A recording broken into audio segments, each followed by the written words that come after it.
এভাবে আর কতদিন চলবে? এবার তো কোনো একটা ব্যবস্থা করো। সত্যি, সবই আমার কপাল, সবই আমার পাপের শাস্তি। জলপরীর দেওয়া উপহার পেয়ে আমি যেন হাতে আকাশের চাঁদ পেয়েছিলাম।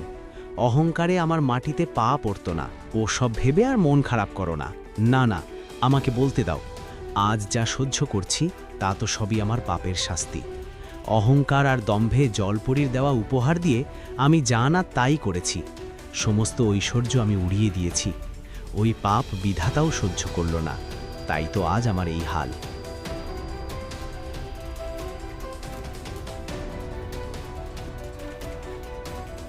সকাল সকাল কিঁদো না তো, যা হবার হয়েছে। আমরা রাস্তার মানুষ আবারও রাস্তায় এসে পড়েছি।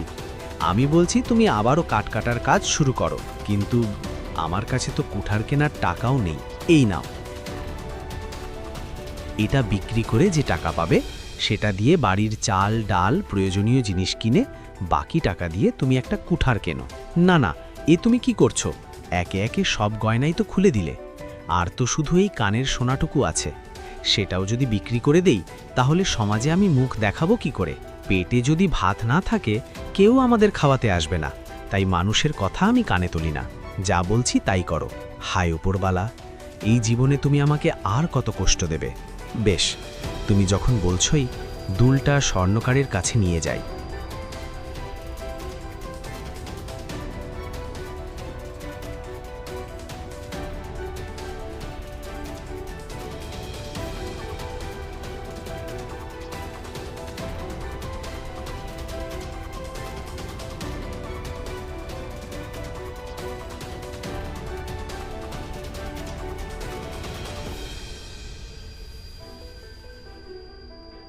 আরে সুরুজ মিয়া যে, তা মিয়া তোমার এই দুরবস্থা কেন? মাঝি তো শুনেছিলাম তুমি নাকি গুপ্তধন পেয়েছ। তারপর তো আমার কথা ভুলেই গেছ।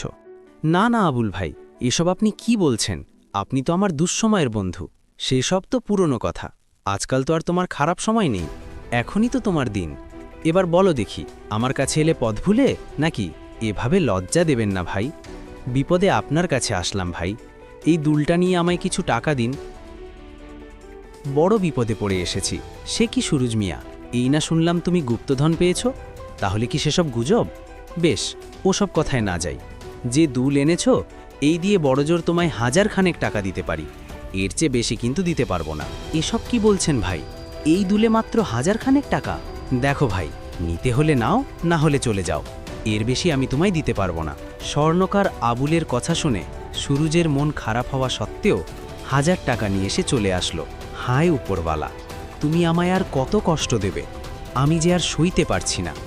কথা দিচ্ছি, আজ থেকে আমি অনেক পরিশ্রম করব। সুরুজ কুঠার কিনে জঙ্গলের দিকে রওনা হলো।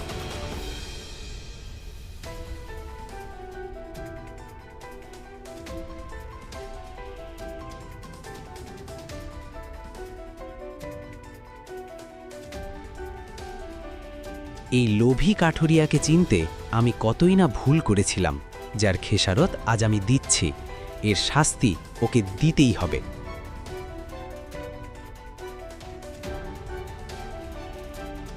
বাঁচাও, বাঁচাও, কে কোথায় আছো? বাঁচাও, বাঁচাও আমায়। এ কি, কোথা থেকে এমন কান্নার সুর ভেসে আসছে? তবে কি কেউ বিপদে পড়েছে? দেখি তো ওদিকে গিয়ে।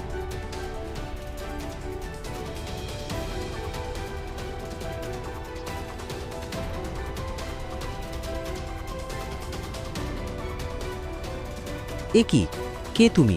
আর এভাবে এখানে পড়ে আছো কেন? কি হয়েছে তোমার? সে অনেক কথা। শত্রুরা আমার পিছু করেছে, দয়া করে আমাকে উদ্ধার করুন। আমি অনেক অসুস্থ, দয়া করে আমায় সাহায্য করুন।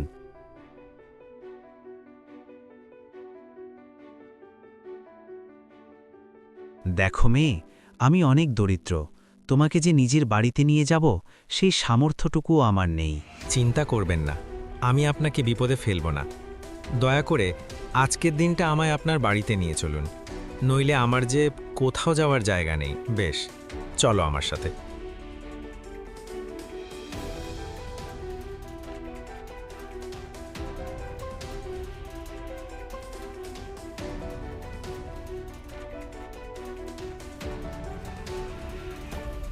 তুমি এত তাড়াতাড়ি ফিরে এলে যে? আর এই মেয়েটাকে ঘরে চলো, সব বলছি। আর ওর জন্য একটু খাবারের ব্যবস্থা করো। সত্যি আপনাদেরকে খুব বিপদে ফেলে দিলাম, এভাবে বলো না। আমাদের যতটুকু সম্ভব তোমাকে সাহায্য করব। এবার ভেতরে চলো, তোমার এখন বিশ্রামের প্রয়োজন।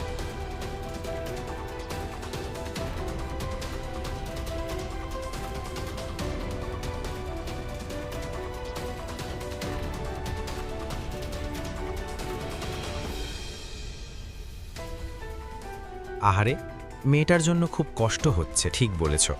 না জানি কোন ঘরের মেয়ে, অথচ দেখো বিপদে পড়ে কি নাজেহাল হয়েছে। আচ্ছা শোনো, ওর জন্য কিছু খাবারের ব্যবস্থা করো। অনেকক্ষণ তো হলো মেয়েটা না খেয়ে আছে। কি হলো, এখনো বসে রইলে যে? ঘরে তো তেমন কিছুই নেই, শুধু ভাত রান্না করেছি, তাও শুধু তোমার আমার জন্য। এখন মেয়েটাকে কি খেতে দেই? ওসব নিয়ে তুমি ভেবো না।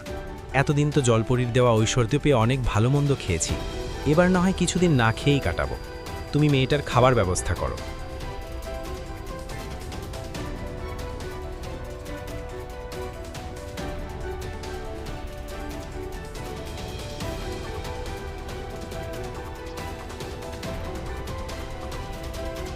নাও মেয়ে, ভাত দুটো খেয়ে নাও। গরিবের ঘরে এসেছো, শুকনো নুন ভাত ছাড়া আর কিছুই জোটাতে পারলাম না। একটু কষ্ট করে খেয়ে নাও। এভাবে বলবেন না, বরং আমি এভাবে এসে আপনাদেরকে বিপদে ফেলে দিলাম। তাছাড়া নুন ভাত আমার খুব প্রিয়।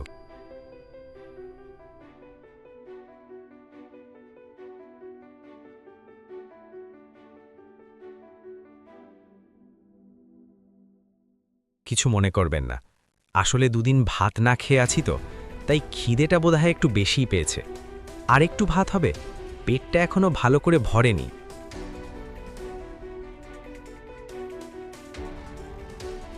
এভাবে তাকাচ্ছ কেন? যাও, আর একটু ভাত নিয়ে এসো। আহারে, মেয়েটা দুদিন না খেয়ে আছে।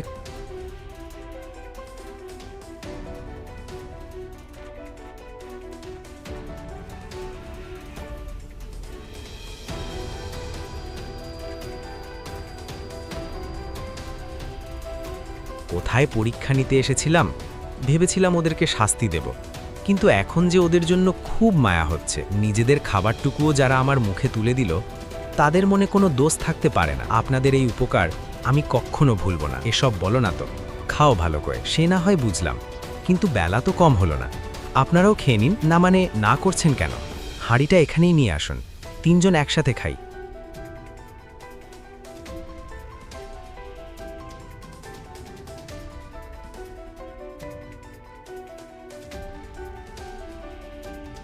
হাই উপরওয়ালা, এ তুমি আমার কোন লজ্জায় ফেলেছ?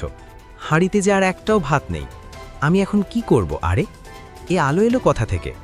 আশ্চর্য, এমন অদ্ভুত ঘটনা তো এর আগে কখনো দেখিনি। এ কি, এ আমি কি দেখছি? এইমাত্র তো হাঁড়িতে ভাত ছিল না, এত ভাত এলো কোথা থেকে? এসব কি হচ্ছে? কি হলো? এতক্ষণ ধরে রান্নাঘরে কি করছো?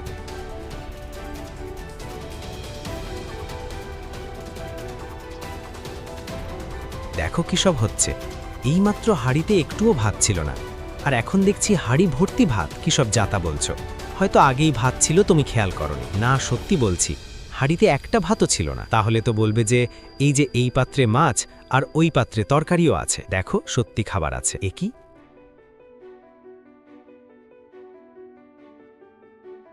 এখানে তো কিচ্ছু ছিল না। কি হচ্ছে এসব? বিশ্বাস করো, আজ আমি কিচ্ছু রান্না করিনি। আরে তাই তো, কি হচ্ছে এসব? হায় ওপরওয়ালা, এসব কি হচ্ছে আমাদের সাথে?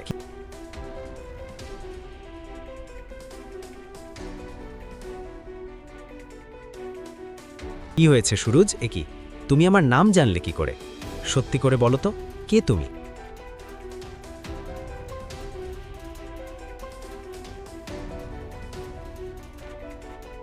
আমি সে, যে তোমাকে সোনার কুঠার আর অনেক উপহার দিয়েছিলাম, যার সদ্ব্যবহার তুমি করতে পারোনি। আমি ক্ষমা করে দিন জলপরি, আমি সত্যিই আপনার দেওয়া উপহারের সদ্ব্যবহার করতে পারিনি। আমি অহংকারে বুঁদ হয়ে পরিশ্রম করা ছেড়ে দিয়ে সেগুলো নষ্ট করেছি। আজ সেজন্যেই তোমার এই পরিস্থিতি। আমি জানি জলপরি, তবে আমি কথা দিচ্ছি, আজ থেকে আমি অনেক পরিশ্রম করব। আমি জানি তুমি নিজের ভুল বুঝতে পেরেছ, আর তাই একটা অসহায় মেয়েকে নিজের ঘরে এনেছ, তার সেবা করেছ, এমনকি নিজেদের মুখের খাবার তার মুখে তুলে দিয়েছ। এতে আমি তোমার উপর অনেক সন্তুষ্ট হয়েছি। বিশ্বাস করুন জলপরি, আমি যা করেছি তা মন থেকে করেছি, তা আমি জানি।